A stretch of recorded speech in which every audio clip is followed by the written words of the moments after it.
Hey, hey. How you doing? I am doing good. I think we've chatted a few times over the past few weeks. Yes, we have. New things happening and other things are coming up and everything that we're looking forward to do. So Yeah. Hopefully, if you're watching us, then you've noticed that there's been some changes. a little bit. Yeah. A little off the top, so to speak. We have a brand new name, which is fun. It's Film and Fun, deep in the heart of Texas. Yep. So it's a little. This is our website, by the way. The live shot of the website. Oh, yeah. We're looking live from space at our website. But a little wink and nod to the old name, Deep in the Heart, with our new name, the Waco Independent Film Festival, right there, front and center.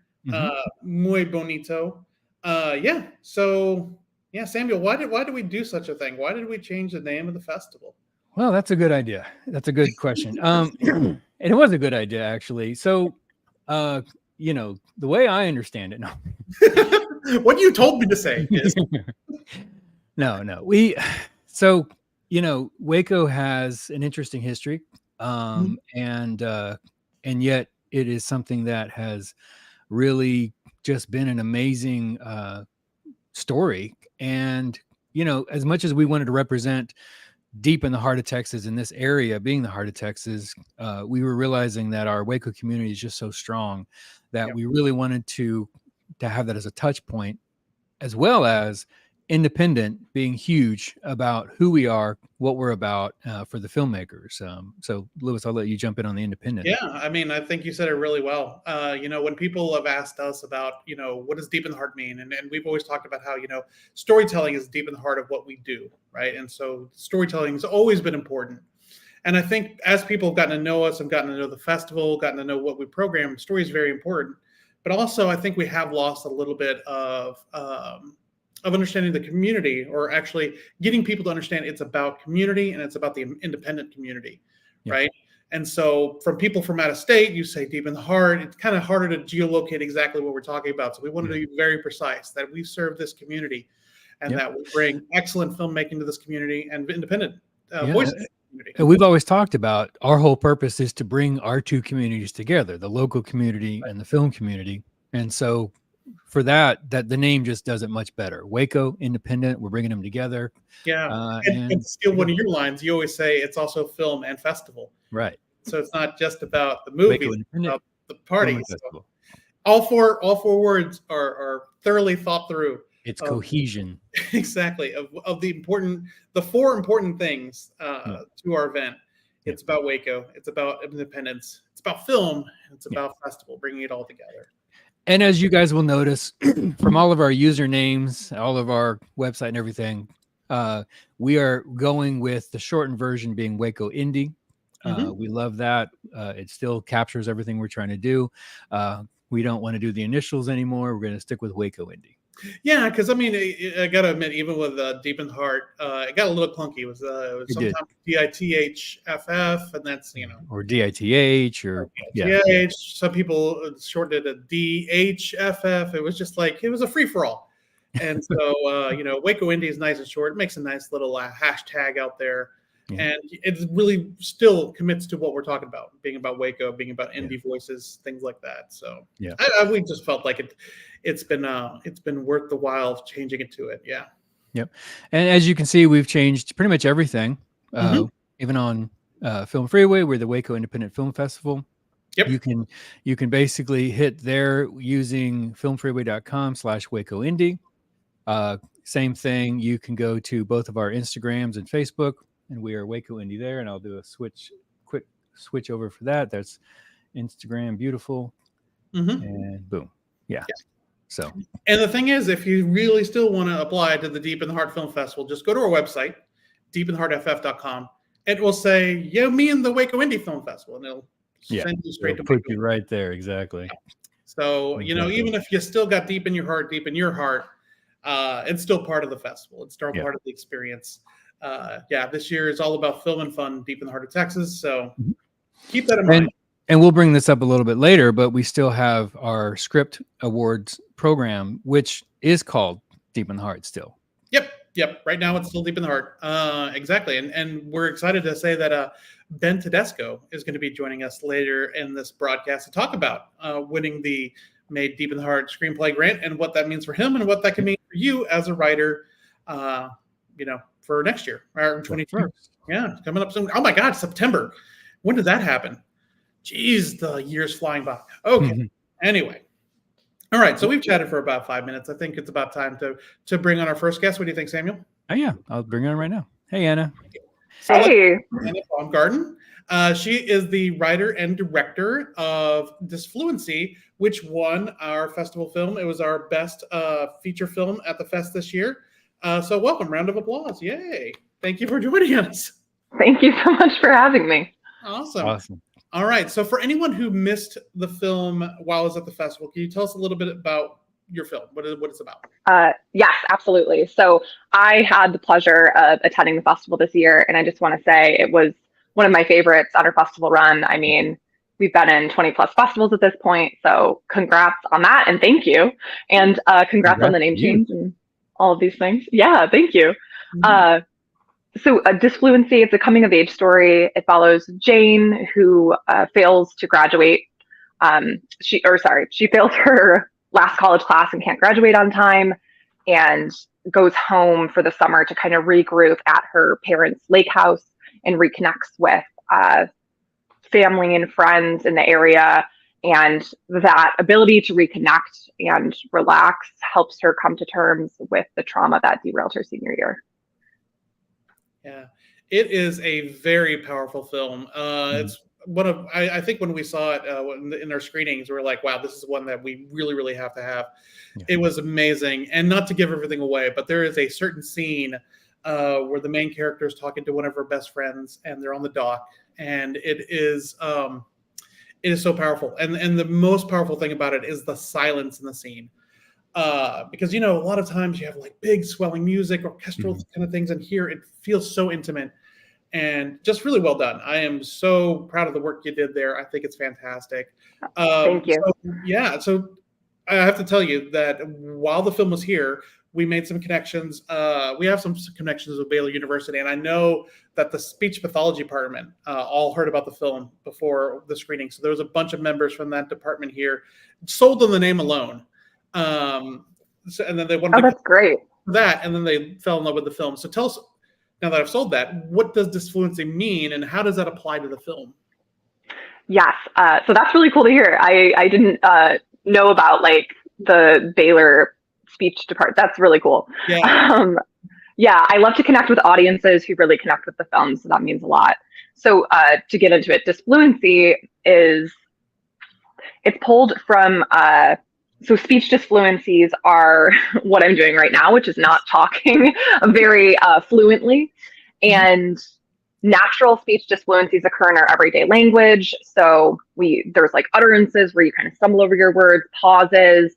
And in the movie, we really explore filler words like, totally, all of those that we use when we pause in speech. And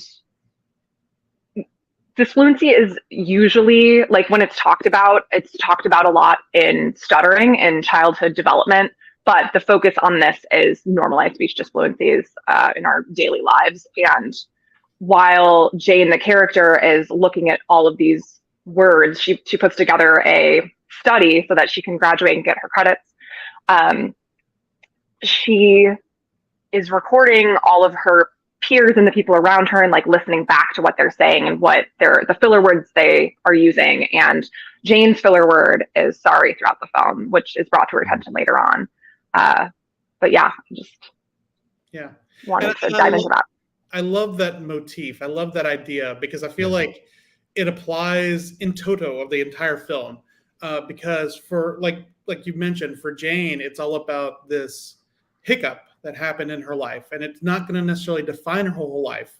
It's a part of her life, but it's not the end of her life. And I feel like that's the way disfluencies work, even within our own speech, is it doesn't derail what we're saying, but it does create a pause. It does create a hiccup. And I love that idea, that what this idea is that you took from language also applies to our lives, right? That it's not Yeah. something that happens in the middle of the sentence that causes a stumble isn't going to be the thing that defines the way we speak to each other. So I love that, and I love that idea. So bravo. I mean, brilliant. And this was a short film before as a feature. Have I read about that?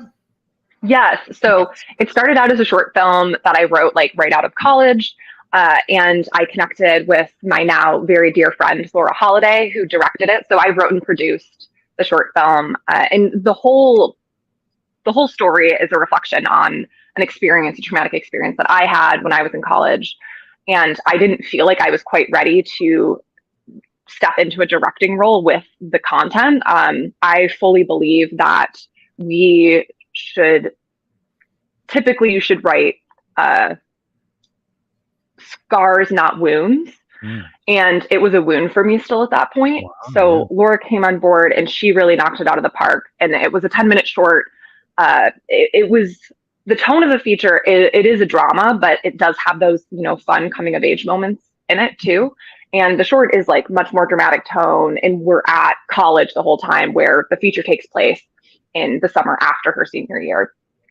So the short did well, and we had some traction, and I actually got into a program, the Short to Feature Lab, which is run by Jim Cummings and Ben Wiesner. And out of that lab, I felt like I had the momentum and honestly the belief in myself to carry this into feature territory.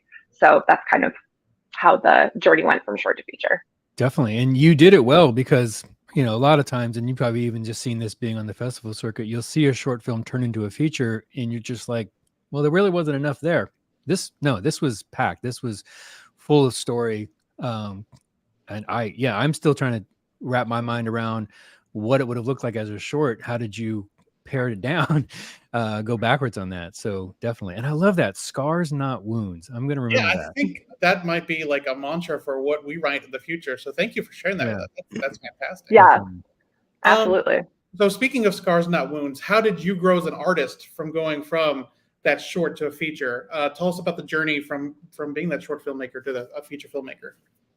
Yeah, it's funny because whenever I talk to Jim about this, he says, it was so funny seeing you come into the lab. And I'm not super shy, but I was a little more shy and low key when I stepped in there, because I didn't consider myself a director, and I really struggled with my confidence as a filmmaker. And everyone there was so cool and had, was doing so many different things and felt more established than me. I was also one of the younger ones. And so Jim always says, you came in kind of like this, little church mouse. And then after you made your film, you have the backwards baseball cap on and you're like, I know how to make movies now, which is kind of how I feel about the whole thing. And so I really grew in the process. I was planning on originally writing and producing it again and not directing, but so many people in my life, Jim and Ben and so many friends and colleagues, and Laura, who had directed the short, was like, this is your time to step up if you want to direct. This is your story. You're going to do an amazing job. And so really it was the people around me that believed in me before I believed in myself. And I listened to them and I took the chance and ran with it. So I feel like I've grown tremendously, and I fell back. I mean, I studied directing in college. So it's not that I didn't have the experience to back me up. I just struggled with imposter syndrome a lot, which I think all artists do to some extent, and moving forward. But I feel like I'm out of that bubble a little bit more. And I do want to say that while shorts are sprints and features are marathons, it's still running, and you can do it. So it's scary on the outside, but once you get into it and you're doing it, it feels like a good pair of tennis shoes. You know what you're doing. Nice. Great analogies all around. Love it. No, so well spoken. So tell us about the film, where it's at on the festival circuit, how people can engage with it now that where it is. Yeah, so we've been on the festival circuit for a minute. COVID was a doozy, as we all know in the film community. We shot, principal photography was in 2019. So we had a a gap coming out of this. We had a lot of time with the edit, so that was a benefit of it. But yeah, we're towards the end of our festival run. You guys were, I believe the word used was one of our swan songs here towards the end. And yeah, still touring a little bit, doing screenings around the country, which is so exciting, having new communities welcome us in. We don't have distribution yet. And we've kind of put that on pause a little bit with the strikes going on.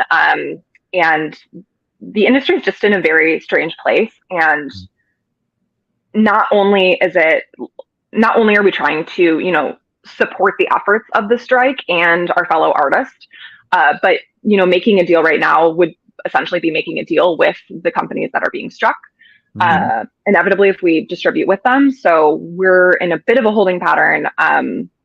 But Disfluency is going to come to you in 2024, and I can't wait to share it. You guys, I'm going to be bugging the heck out of you.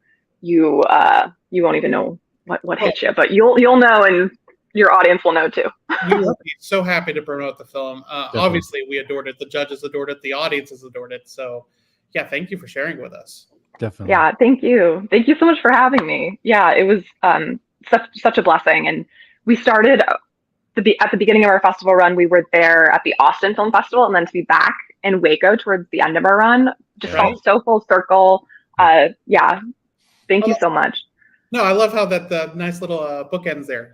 Yeah, Texas definitely welcomes your film, so thank you so much for to Texas with it. Yeah, and thank you. What you're talking about there is so interesting. How the industry, the strikes in the industry don't just affect the biggest movie makers, the biggest stars. It literally affects everyone all the way down the line. On both sides of the camera, and here at independent artists as well. We're all feeling the effects of what's going on in Hollywood. Yeah, 100%. The trickle down is so intense. I mean, I'm in Los Angeles. I've lived here for 7 or 8 years now, and the town has really rallied together, which is very exciting. But also, most people I know are out of work because of just the residual effects of it. So that's been kind of hard to see too, not just the people that were, not just everyone in SAG and the WGA, but everyone in around it. So yeah, it's been tricky out here, but we're all fighting. We're standing strong. Awesome. Cool. Well, that is so good to hear from you. And yeah, we're going to keep you around so you can say goodbye, but I also want to introduce our next guest, Samuel. I'll bring. Yeah. Oh, hang on. Actually, we just got a notice. If you guys have any questions for Ben or from Anna, you can comment them on Facebook. They come right through to us. Somebody's asking about a website link for Disfluency. Yeah. So I can verbally tell it to you, and if y'all want to share it after, you can go to www.disfluencymovie.com, and there it is. Yes. And I think Samuel's, I'm guessing he might be typing that up. Also, do we I have... am scrambling. Oh, there we go. Right? Yes. See, I love Samuel. Samuel's my guy, because if I were to type that, there'd be 4 typos, and he's laughing because it's true. Like, between the 2 words, easily 4 typos. I had to look too, I was like double checking. Did I get that right? So yeah. Thank you. Yeah. And then you have her Instagram as well you want to share? I've had that up the whole time. I'll show it again. See, I was instructed to keep my eyes on the camera. That's right. I did tell you guys to do that. Yeah. So I'm always surprised when things are done down here below. I look like I'm in a cave. Ben, we're gonna get you in 1 second, and you're just sitting. He's like, I'm in no rush. I'm actually remembering when Lewis was doing the awards, not this year, but the year before. Oh yes. Oh wow, those were verbal typos and just computer everything. Typos. I've got a window open, but I've got my monitor here, so I've like this all shadow is all monitor. So yeah, I feel like I'm in a cave. And for anyone who was not at our awards last year, it was a hot mess. Not this year. This year went great. Last year, hot mess. Computer, all sorts of issues. And speaking of issues, let's talk to a man, Ben Tedesco. So I'm going to go ahead and not have Anna have to sit here for the whole time. Oh, yes. So we're going to say goodbye to Anna. There you Anna, you're more than welcome to stick around in the background. But thank you so much. And again, just so good to see the trajectory of the film and how well it's received. And we are definitely going to be hyping it more when you hit distribution and any other new things that pop up. Definitely. But until then, Anna, we're going to say goodbye and moving to Ben. Oh boy. Smooth transitions. Just all around. My segue was rough too. Calling Ben a man with issues. Yeah. Hey Ben, I mean, it's true. I can't fight it. So. Oh, but I really love Anna's note there about right scars, not wounds. So yeah, that's totally really cool. So anyway, tell us about. Okay, so we got a few things to talk to you about because obviously Ben, number one, congratulations to you. Your short script won our Made Deep in the Heart screenplay grant. So that's exciting. I mean, for those of you that weren't at the award ceremony, I had no idea that was going to happen. I actually thought that a different movie had won because Lewis had come up and was talking with me and a friend, and he had written one of the other scripts. And the way that he was talking to a friend of mine, it was like, oh, his film won because like she's an actress, and I know how much Lewis and Sam love her and her creative partner. I was like, oh, cool. So I showed up to the award ceremony very much not ready, looking like I had rolled out of bed, which I kind of had. So. It's the best. It's the best. Yeah. I think Samuel and I know. Well, we know the awards before the award ceremony. Obviously, we know most of the weekend. There are a couple things that we work out. We hear from judges during the week or during the festival. And so that was the hardest one to keep under wraps for me. Was I didn't want to go up to bed and just smile, be like, hey. But yeah, congratulations. We're so excited to bring Obit to town. So tell us what Obit is about. Oh gosh, it's a story about a very lonely woman who writes obituaries, and she's kind of going through that midlife struggle. And as she goes through it, it's a dark comedy when she writes about these people, and she sits down in her little basement office. They actually sit across from her, and she kind of has a conversation with them, and that's where the humor comes in. But it's their reflection maybe on what she's missing in her life. And it's funny. It's a script that's really close to me because I do not far off. I do, I've had depression and things like that. So it's seeing her go through that. But when I first came up with the idea with a friend of mine who actually introduced me to the festival, like the whole idea was like, well, I wonder if I can write something that we can do with the festival. And not thinking that I would really win this competition or anything, but that it would be something that I would shoot there. So the idea did come to be a film in Waco. So that's quite fortuitous because there you go.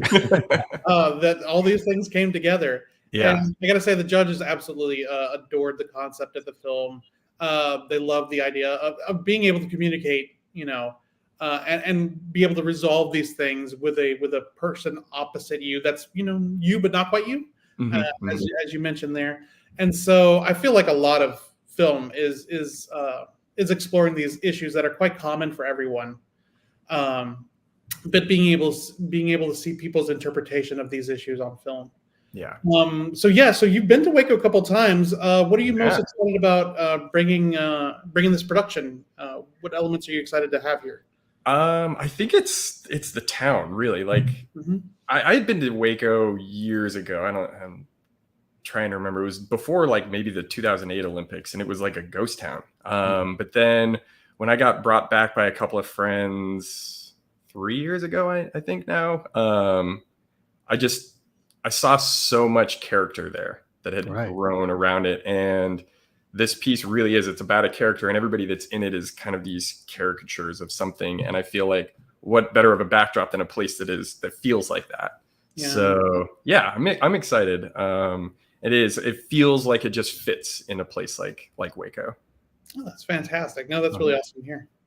Definitely. Cool.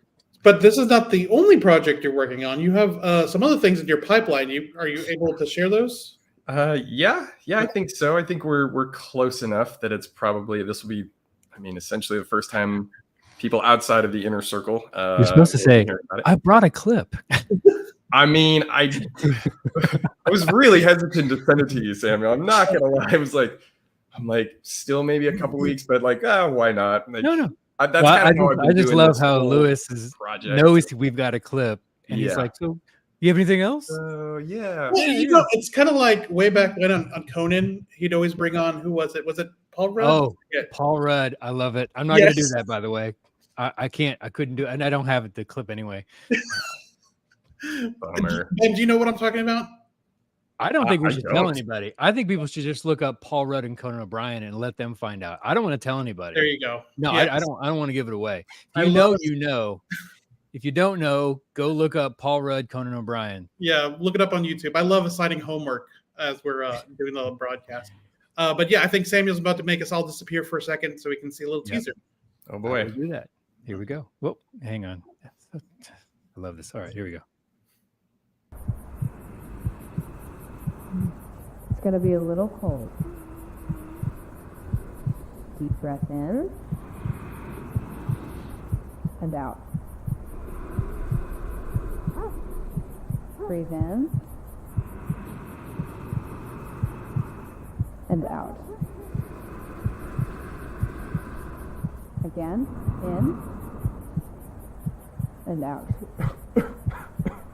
Last one.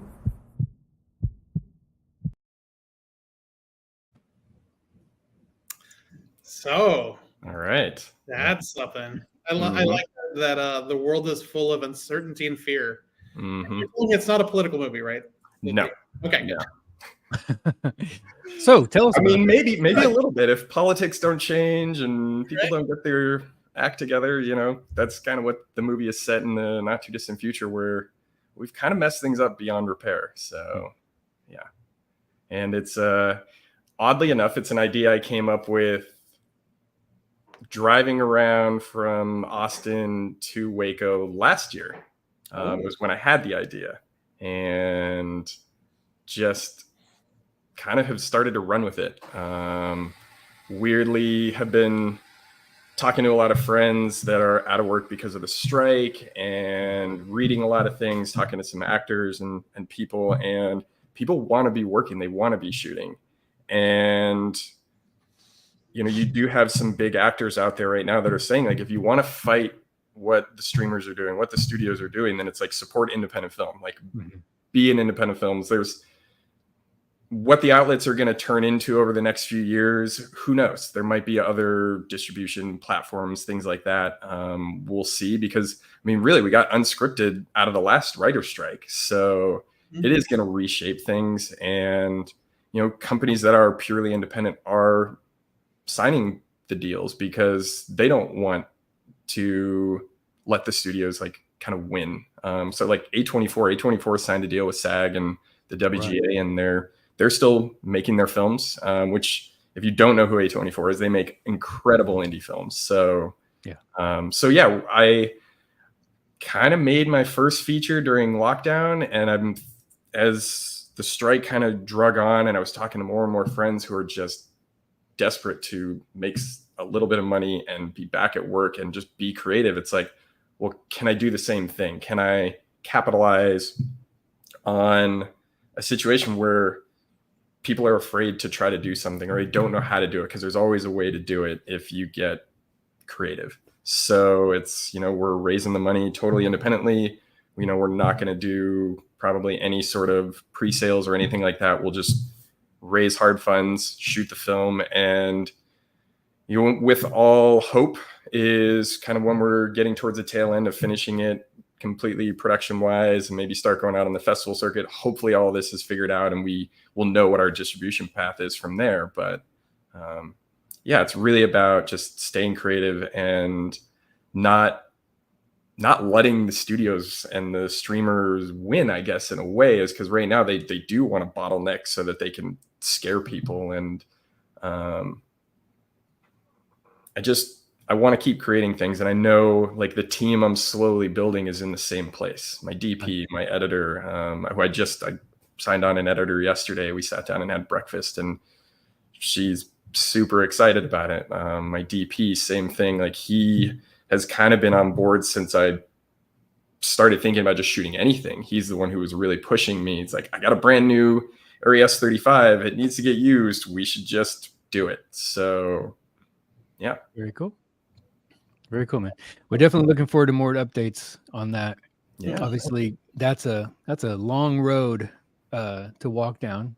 Yeah. Or long road trip, considering the movie is yeah that flavor. But yeah, man, that's a lot. And obviously, yeah, nobody knows what's going to happen here. So we'll see what happens with. But I do love, like you talked about A24 and other independent models that are coming around, and we obviously want to be a part of that ourselves. As a film festival, we want to share. I mean, so we made sure, like during the last iteration of the festival, that we made sure that people knew we weren't associated with the AMPTP. We were not, we are independent, and hopefully, again, with us, Waco Independent, that lets people know that that's where we're at in that regard. So yeah, and so for anyone out there who's looking to support, the working artists, the working actors, the working writers, the best way to do that is to continue to support independent film. Yes. Go out and watch independent voices, independent ideas, things that are basically self-funded projects that we work on through our own hard work and through our own ideas, because most of us do this not to make money. Of course, we want to make money, but that's not the goal. The goal is to tell a great story. And it's not to, make billions of dollars for the mouse or other. And also, like, I think now is the time too, though, even when you hear somebody that's maybe putting together a short film, is, if you do have a job that's not in the industry and you do have, an extra $100, $200, whatever it is, support a short film, because it is going to go into, hopefully some of their crew, people who are not working right now. I know a few different filmmakers who they're kind of doing the same thing on a smaller scale. They're like, I'm going to use the strike. I'm going to use the people around, people like great crew or friends or things like that are normally busy with bigger things. They've got the time right now. So they're putting together their shorts, and the nice thing is to be able to give back to their crew people that are struggling right now because they're not working. So if you have it, go on Indiegogo, ask your friends, whoever, wherever it is, and like support some of those, because it's not just creating something for the director or the writer. It's actually putting people back to work at this point, which I think is important. And it could be a new renaissance, a new way with, benefactors of the arts who are putting their money where their mouth is. So definitely. Ben, always a pleasure. We're going to go ahead and say goodbye to you now, though. But Great, once again, for everyone, check out Ben through Instagram. It's sitting up there, Ben_Tedesco. And Ben, is there any other, besides obviously Obit, which is going to be shot in Waco not too long from now, and of course working on the feature film for Breathe Deep? Is there anything else you want to pitch? No, I'm going to be. It looks like I'm going to be spending a lot of time in Texas over the next probably 4 or 5 months. So I'm excited about it. Thanks, guys. Okay. Yeah, thank you. All right, Ben. Well, we'll talk to you later, and we're going to wrap up now.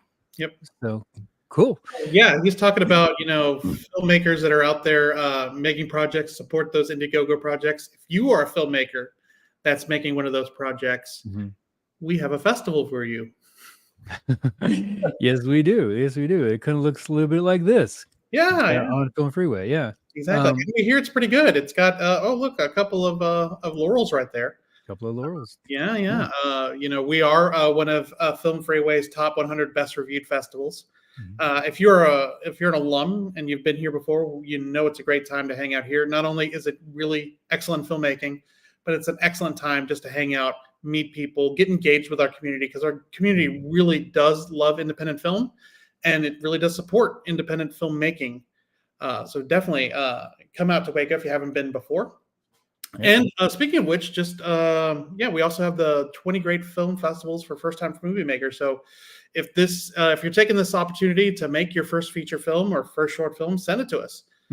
Because we love to curate those relationships, to build those networks. We're one of those festivals that will help you get your career moving. Yep, right? Definitely. And as I put our laurels / awards on top of the awards that the ceremony that we actually have. Yes, Didn't know if anyone noticed that. Mhm. Yeah, but as far as submission dates, we're actually coming up on our first deadline, which is 2 weeks from now, I Right. believe, Yeah, I completely September forgot. 19th. Yep. So you got 2 weeks to get your best deal. Mhm. After that, we'll still be open. It'll Yeah. be just a little bit more expensive. But at the same time, though, we will tell you, we've gotten this question before. Send us your film in the best shape it's in. If Yeah. it means spending an extra $5 to wait to do a couple more rounds of edits, make sure your sound is in the best shape it's in, Yeah. and make sure you have the new music in place, things like that. I mean, we'll watch a work in progress, but that's also making me guess and making me use my imagination on how things are, how your vision is finished. Mhm. We'd much rather see your work as it is, as you want it to be on the festival circuit. So definitely take advantage of the deal if you can. If you can't, then work on your schedule. Make sure it's pristine before it goes out on the circuit. And I think that's just a good rule of thumb for any festival for filmmakers. And you may notice this, those who have followed the festival for the many years we've done. We are filmmakers ourselves. Mhm. And so it's important to us to come at everything with a filmmaker's perspective. And we've learned just as much putting on a festival, I think, as we did when we were filmmakers, maybe even more so, which at some point we'll hopefully not be too busy. We can make our own films, get back out there. But it is a good rule of thumb. Don't send out a work in progress, because you are putting the burden on the film festival to figure out what's missing. Mhm. If you can give them your full vision, again, wait a little bit, spend a little extra money, or realize there is always next year to make it to make more guarantee your chance to get in. I think Yeah. that's a good nugget for people to embrace. So, Yeah, that's the one lesson that we exchanged today. It's we want to see your vision and make sure your vision's complete when it gets to us. Yep. Are we gonna? I'm sorry, I'm asking questions. I should have typed this up. Are we gonna welcome back our guests before we take off? Oh yeah, let's do that. Okay. They've been hanging around in the back end, right. so we will go ahead and bring them in. Once again, we want to thank Anna and Ben for coming on today, chatting with us. Show a couple of more things as we're going along. Disfluencymovie.com. Definitely submit to this festival and go. Yeah, and go if you can. I've been 3 years and I'm excited to be able to get to go back for Awesome. the next couple. So Yeah. Yeah. And we do want people when they come, like Lewis had said in the beginning, and that I always say, it's film and it's festival. And we're really big on the festival part. We love a good party, and we make sure we have tons of parties throughout. So we would love for you guys to come. So you can check us out on our own Instagram and Facebook as well. Mhm. Go to our website. And of course, if you're a filmmaker, please submit. I think we have. Thank you so much for coming on board. Hopefully, this will be just the first of many times you guys come to Waco. Most definitely. Can't wait to see you back. That's my hope. Yep, that's the plan. We will end like we came with our little opening loop. So everyone's going to wave, and we'll all say goodbye. Thank you, guys. Thanks again for coming. Bye. Bye. Yeah, thank you. Bye.